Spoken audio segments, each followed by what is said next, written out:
ಈ ತಾಲೂಕು ಪ್ರತಿಯೊಂದನ್ನು ನಾನು ಪಟ್ಟಿ ಮಾಡಿದ್ದೀನಿ. ಯಾವ ಸಮಾಜಕ್ಕೆ ಯಾವ ರೀತಿ, ಕೇವಲ ದಲಿತ ಸಮಾಜ ಒಂದಿಲ್ಲ, ಕುರುಬರಿಗೆ ಅವಕಾಶ ಇಲ್ಲ, ಕುರುಬ ಸಮಾಜ ಪುರುಷರಿಗೆ ಅವಕಾಶ ಇಲ್ಲ, ನಮ್ಮ ಬೆಸ್ರು ಸಮಾಜ, ಅಗಸ್ರು ಸಮಾಜ ಇರ್ಬೋದು, ಮಡವಾಡರ ಸಮಾಜ ಇರ್ಬೋದು. ಈ ತಾಲೂಕಿನಲ್ಲಿ ಹಿಂದೂ ಸಮಾಜ ಎಷ್ಟಿದೆ ಇವತ್ತು? ಸವಿತಾ ಸಮಾಜ ಇರ್ಬೋದು, ಗೊಲ್ಲ ಸಮಾಜ ಇವತ್ತು ದೊಡ್ಡ ಮಟ್ಟದಲ್ಲಿದೆ. ಗೊಲ್ಲ ಸಮಾಜ ಇವತ್ತು ಎಷ್ಟು ಜನ BCMA ಪುರುಷರಿಗೆ ಅವಕಾಶ ಕೊಟ್ಟಿದ್ದೀರಾ ನೀವು ತಾಲೂಕಿನಲ್ಲಿ?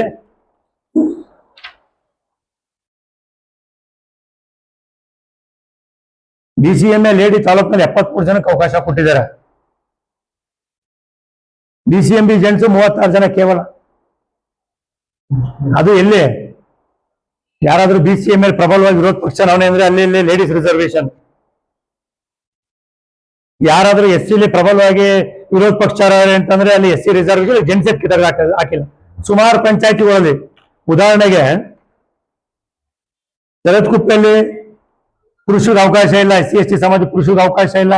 ಬಾಗೇನಹಳ್ಳಿಯಲ್ಲಿ ಅವಕಾಶ ಇಲ್ಲ, ನಡಮಪುರದಲ್ಲಿ ಅವಕಾಶ ಇಲ್ಲ. 832 845 SC ಸಮಾಜ ಅಲ್ಲಿ ಪುರುಷರಿಗೆ ಅವಕಾಶ ಇಲ್ಲ. ಬೇಗೂರಲ್ಲಿ ಅವಕಾಶ ಇಲ್ಲ, ಟಿ ಹೊಸಳ್ಳಿಲಿ ಅವಕಾಶ ಇಲ್ಲ, ಕಿತ್ನಾಮಂಗಲದಲ್ಲಿ ಅವಕಾಶ ಇಲ್ಲ, ಕೊಡವತ್ತಿಲಿ ಅವಕಾಶ ಇಲ್ಲ, ಮರ್ಕೋನಹಳ್ಳಿ ಪಂಚಾಯತಿಲಿ ಅವಕಾಶ ಇಲ್ಲ, ಕೊಡಗಳ್ಳಿ ಪಂಚಾಯತಿಲಿ ಅವಕಾಶ ಇಲ್ಲ, ಕೊಪ್ಪ ಪಂಚಾಯತಿಲಿ ಅವಕಾಶ ಇಲ್ಲ. ಸುಮಾರು ಪಂಚಾಯತಿ ಕೇವಲ ಹೇಳಿದಲ್ಲ, ಕೇವಲ 36 ಪಂಚಾಯತಿಲಿ 10 ಪಂಚಾಯತಿಲಿ ದಲಿತ ಸಮಾಜದ ಪುರುಷರಿಗೆ ST ಸಮಾಜ ಪುರುಷರಿಗೆ ಅವಕಾಶ ಕೊಟ್ಟಿಲ್ಲ. ಇದು ಸಾಮಾಜಿಕ ನ್ಯಾಯನ? ಇದು ರಿಸರ್ವೇಶನ್ 50% ಹೆಂಗ್ ಮಾಡಿದ್ರೆ ತಾಲೂಕು ಆಡಳಿತ ಉತ್ತರ ಕೊಡ್ಬೇಕು ನೀವು. ಸಾಮಾನ್ಯ ನೀವು 248 ಹಾಕಿದ್ರೆ ಜನರಲ್ಲೂ ನೀವು ಕಿತ್ತಾಕ್ಬೇಕಾಯ್ತು. ಈಕ್ವಲ್ ಮಾಡಿದ್ರೆ ನೀವು ರಿಸರ್ವೇಶನ್.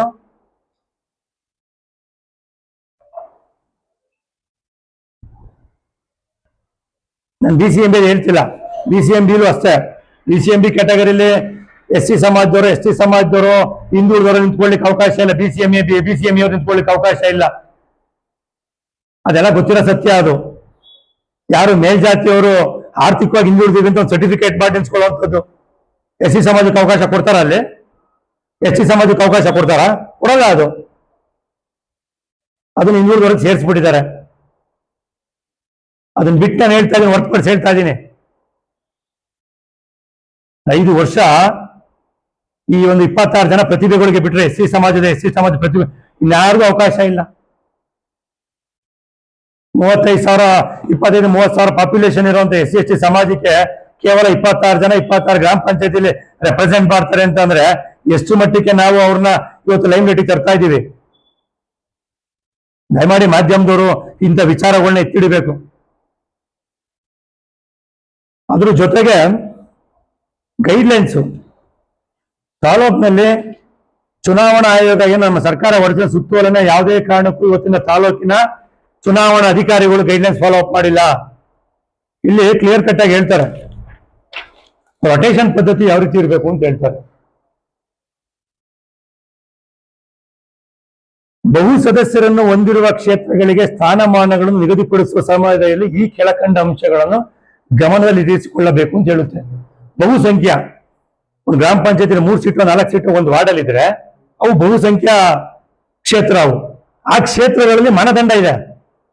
ಯಾವ ರೀತಿ ನೀವು ಅಂತ ಕ್ಷೇತ್ರಗಳಲ್ಲಿ ಯಾವ ಮಾನದಂಡವನ್ನು ಅನುಸರಣೆ ಮಾಡ್ಕೊಂಡು ನೀವು ಕ್ಯಾಟಗರಿಗಳನ್ನ ರಿಸರ್ವೇಶನ್ ಅನೌನ್ಸ್ ಮಾಡಬೇಕು ಅಂತಿದೆ. ಅದನ್ನ ಮೊದಲನೇ ಪಾಯಿಂಟ್ ಹೇಳುತ್ತೆ ಕ್ಲಿಯರ್ ಕಟ್ ಆಗಿ, ಯಾವುದೇ ಒಂದು ಕ್ಷೇತ್ರದಲ್ಲಿ ಎಲ್ಲಾ ವರ್ಗದ ಸ್ಥಾನಗಳನ್ನು ಮಹಿಳೆಗೆ ಮಾತ್ರ ಮೀಸಲಿರಿಸಕೂಡದು.